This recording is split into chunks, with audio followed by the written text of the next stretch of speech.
Montenegro is a side of Europe where we never went to. There are literally no bike races, so we never had really a chance to see this part of the world. I just want to go somewhere riding the bike without putting my number on my back and trying to race and trying to win the race. It doesn't matter where it would take us. I knew about Montenegro that it's a pretty scenic destination. I would never expect that it will be such a good destination for bike riding. When Martin told me, my first question was like, what are we going to do there? I didn't really know much about Montenegro before. I planned the trip to cover most of the country in 3 days. We just wanted to experience the place from the best possible way, what we think, and it's from bike.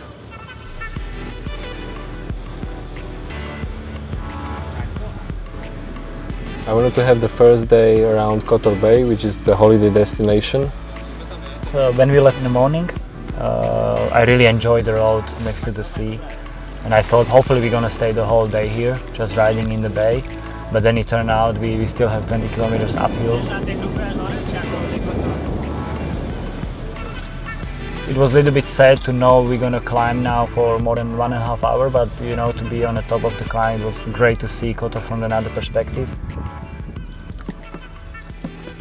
As we proceed further up the climb, the roads start to be worse and worse.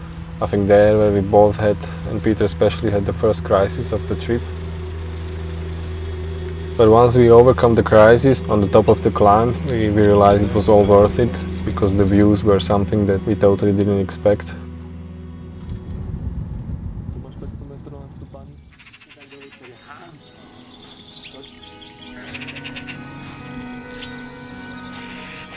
The second day was something completely different.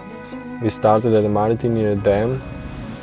It was this really empty, scenic road where you had the dam on your right, really dark tunnels after each other. The road was empty, there was no cars, there were no tourists, there was no one, there was only us and the crew.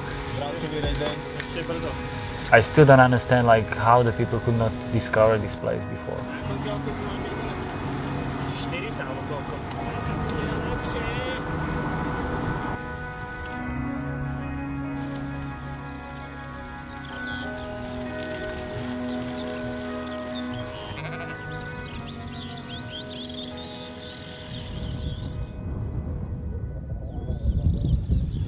We proceed further to the mountains, direction Durmitor National Park, and halfway up the Sedlo Pass we were stopped by the snow roadblock.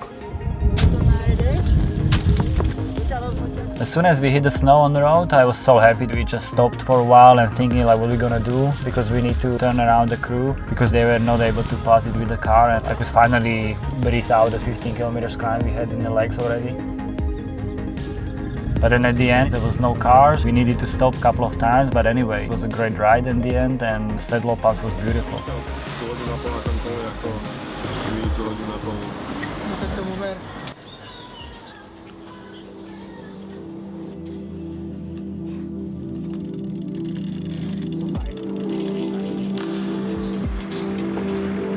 Peter just couldn't care less where he rides every day. He just wanted to have fun on his bike and enjoy this as much as possible.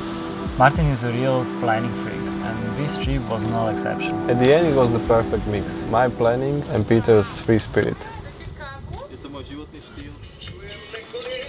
We planned the last day to be the longest, as we added to the schedule a little detour through Albania, and that was, I think, the biggest surprise of the whole trip in Montenegro. As soon as we crossed the Albanian border, the road just disappeared. It felt like, okay, so when we need to ride in these 80 kilometers, we're not gonna have enough tubes. After the first short piece of gravel road in Albania, we hit a really beautiful and smooth new road, which must have been built just recently. Afterwards, there was really long downhill with spectacular road and curves and views. I knew there is this mythical climb of Grabon coming, which is really quite a destination for the most adventurous motorbikers. Short before we start to climb, we just got some rain, and the whole Albania detour just got a little bit more epic as it was before.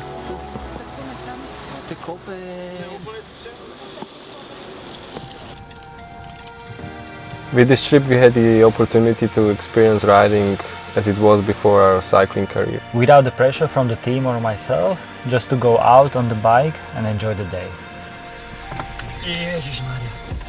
We know it will be hard to match the adventures and experiences we had in Montenegro, but at the same time we are really looking forward to keep on exploring new destinations and new places on our bikes.